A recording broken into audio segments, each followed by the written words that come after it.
ಸರಿ ಸರ್, ನೀವು ಹೇಳಿದ ಹಾಗೆ ಮಾಡ್ತೀವಿ.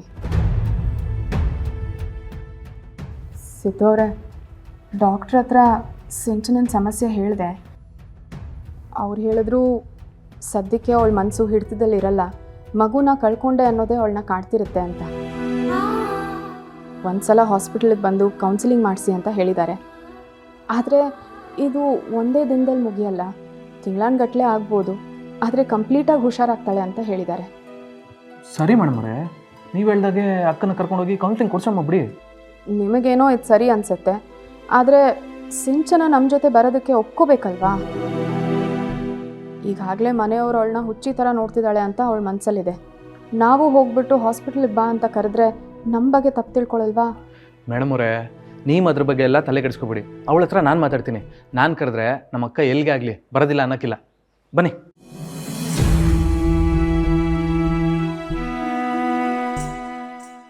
ಓಹೋ, ಅವಳಿಗೆ ಕೌನ್ಸಿಲಿಂಗ್ ಕೊಡಿಸ್ತೀರಾ? ಕೊಡಿಸಿ ನೀವೇನೇ ಮಾಡಿದ್ರು ಅವಳು ಸರಿ ಹೋಗೋದಕ್ಕೆ ನಾನಂತೂ ಬಿಡೋದಿಲ್ಲ.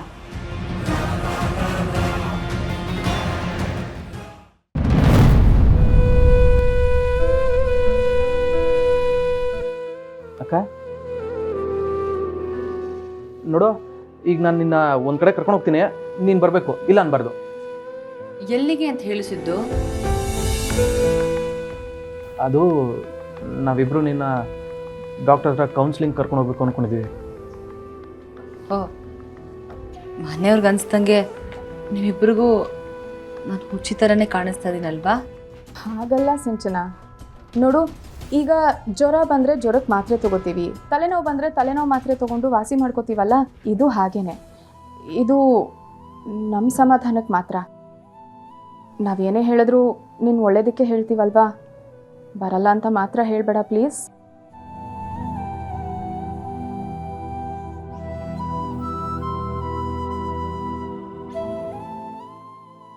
ಸರಿ, ಬರ್ತೀನಿ. ನಿಮ್ಮಿಬ್ರಿಗೋಸ್ಕರ ಬರ್ತಿರೋದಷ್ಟೇ. ಸರಿ ಬಾ.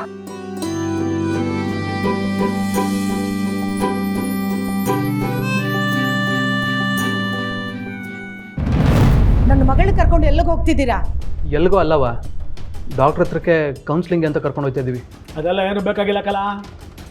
ಡಾಕ್ಟ್ರನ್ನ ನಾನು ಮನೆಗೆ ಕರೆಸ್ತೀನಿ. ಅದೇನು ಮಾಡೋದಿದ್ರು ನನ್ನ ಕಣ್ಣು ಮುಂದೆನೇ ಮಾಡಬೇಕು. ಅಪ್ಪಯ್ಯ, ಯಾಕೆ ಬೇಡ ಅಂದಿರಿ? ನಾನು ಡಾಕ್ಟ್ರ್ ತಾವು ಕರ್ಕೊಂಡೋದಾಗ್ಲೂ ಡಾಕ್ಟ್ರ್ ಅದನ್ನೇ ಹೇಳಿದ್ದು, ಒಳ್ಳೆ ಡಾಕ್ಟ್ರ್ ತಾವ ಕೌನ್ಸಿಲಿಂಗ್ ಮಾಡಿಸಿ ಅಂತ. ಈಗ ಇವ್ರು ಮಾಡಿಸ್ತೀನಿ ಅಂತವ್ರೆ, ಯಾಕೆ ಬೇಡ ಅಂದಿರಿ ಅಂತ. ಲೇ ಮರಗೌಡ, ಈಗಾಗಲೇ ಸಿಂಚನ ತುಂಬ ನೊಂದ್ಕೊಂಡವಳೆ ಕಣ್ಲ. ಇವ್ರು ಕರ್ಕೊಂಡು ಹೋಗಿ ಅದು ಮಾಡಿಸ್ತೀನಿ ಇದು ಮಾಡಿಸಿ ಅಂತ ತಲೆ ಕೆಡಿಸಿದ್ರೆ ಏನೆಲ್ಲ ಮಾಡೋಕ್ಕಾಯ್ತದೆ?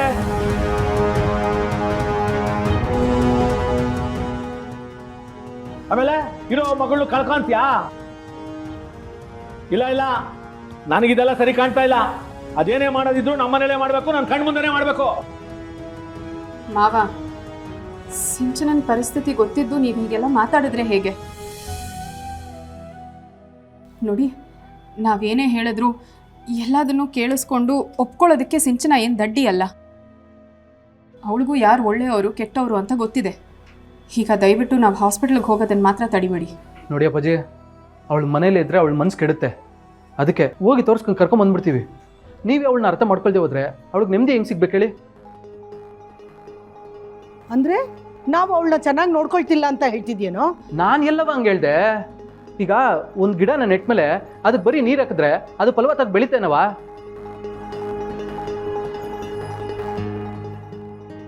ಆಗಾಗ ಗೊಬ್ಬರನೂ ಹಾಕಬೇಕು, ಹುಳ ಬೀಳ್ದಂಗೆ ಆಗಾಗ ಔಷಧಿನೂ ಹಾಕಬೇಕು. ಈಗ ನಾವು ಮಾಡ್ತಾ ಇರೋದು ಅದೇ ಕೆಲಸನೇ. ದಯವಿಟ್ಟು ನಮ್ಮನ್ನು ಅರ್ಥ ಮಾಡ್ಕೊಳ್ಳಿ.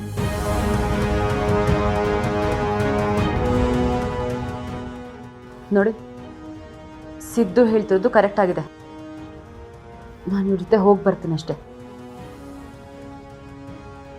ಸಿದ್ದು ಬಾ, ಭಾವನಾ ಹೋಗೋಣ.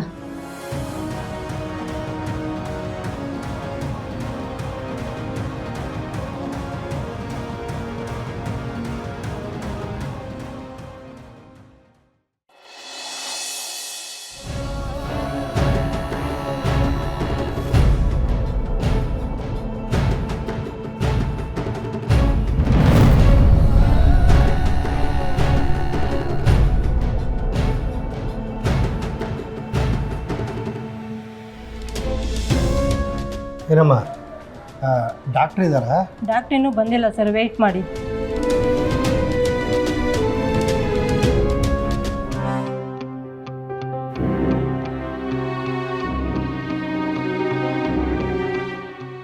ಇಲ್ಲೇ ಕೂತಿರಿ, ಡಾಕ್ಟರ್ ಇದ್ದಾರೆ ಇಲ್ವಾ ಕೇಳ್ಕೊಂಬರ್ತೀನಿ.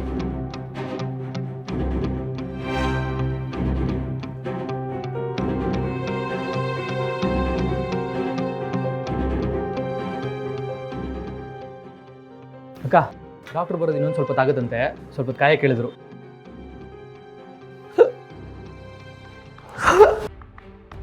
ಸಿದ್ದು, ಯಾರೋ ಕಸ್ಟಮರು ನೆನ್ಪು ಮಾಡ್ಕೊಳ್ತಿರ್ಬೋದು. ಏನೋ ಆರ್ಡರ್ ಮಾಡಿರ್ತಾರೆ, ಡೆಲಿವರಿ ಕೊಡಬೇಕು ಅನ್ಸುತ್ತೆ, ಮರ್ತು ಹೋಗಿರ್ತೀಯ. ನೋಡಿ, ನೀವಿಬ್ಬರು ನನ್ನ ಜೊತೆ ಒಟ್ಟಿಗೆ ಇರೋದು ಬೇಡ. ನೀನಾದ್ರೂ ಹೋಗಿ ಕೆಲಸ ಮುಗಿಸ್ಕೊಂಡು ಬಾ, ನಾನು ಭಾವನಾ ಡಾಕ್ಟ್ರ್ ಹತ್ರ ಮಾತಾಡ್ಕೊಂಬರ್ತೀವಿ. ಚಾನ್ಸೇ ಇಲ್ಲ. ಇವತ್ತಿನ ಕೆಲಸನೆಲ್ಲ ಹುಡುಗರಿಗೆ ಹೇಳ್ಬಿಟ್ಟು ನಾವು ಇಲ್ಲಿಗೆ ಬಂದಿರೋದು. ಈ ಬಿಕ್ಕಳಿಗೆ ಕಸ್ಟಮರ್ ಎನ್ಸ್ಕೊಳ್ತಾ ಇರೋದಕ್ಕೆ ಬರ್ತಾ ಇಲ್ಲ. ನೀರು ಕುಡಿದು ತುಂಬ ಹೊತ್ತಾಯ್ತು, ಅದಕ್ಕೆ ಇಲ್ಲೇ ರೀ, ನೀರು ಕುಡಿದ್ಬಿಟ್ಟು ಬರ್ತೀರಿ.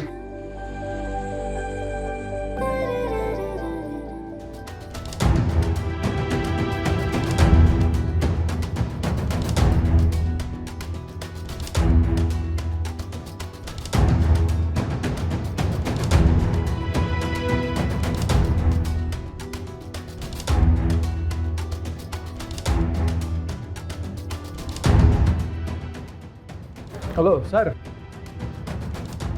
ನಿಮ್ಮದು ನೀರು ಕುಡ್ದಿರೋದಾಗಿದ್ರೆ ಗ್ಲಾಸ್ ಕೊಡ್ಬೋದಾ? ಹಾಂ,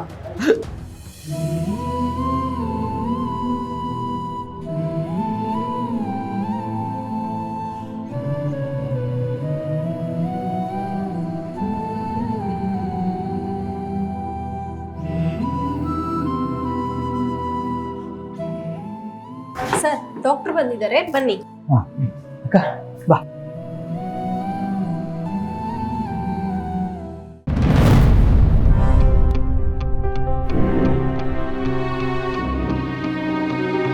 ಹೇಳಿ, ಏನು ವಿಷಯ?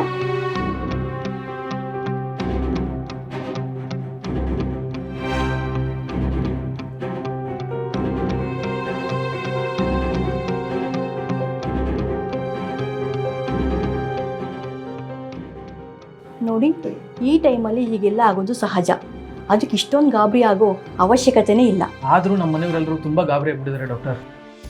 ಮನೆಯವರೆಲ್ಲ ಏನೇನೋ ಮಾತಾಡ್ತಿರೋದು ಕೇಳಿಸ್ಕೊಂಡು ಅವಳು ತುಂಬ ಬೇಜಾರಾಗ್ಬಿಟ್ಟಿದ್ದಾಳೆ.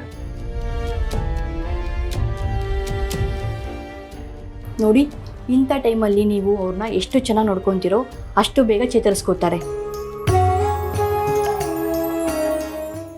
ಯಾರೇ ಆಗಲಿ, ಮಗುನ ಕಳ್ಕೊಂಡಾಗ ದುಃಖ ಹಾಗೇ ಆಗುತ್ತೆ.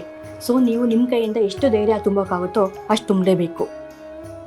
ಅವ್ರ ಜೊತೆ ನಾವಿದ್ದೀವಿ ಅಂತ ಭರವಸೆ ಮೂಡಿಸ್ಬೇಕು. ಆಗಲೇ ಅವರಿಗೆ ಧೈರ್ಯ ಬರೋದು.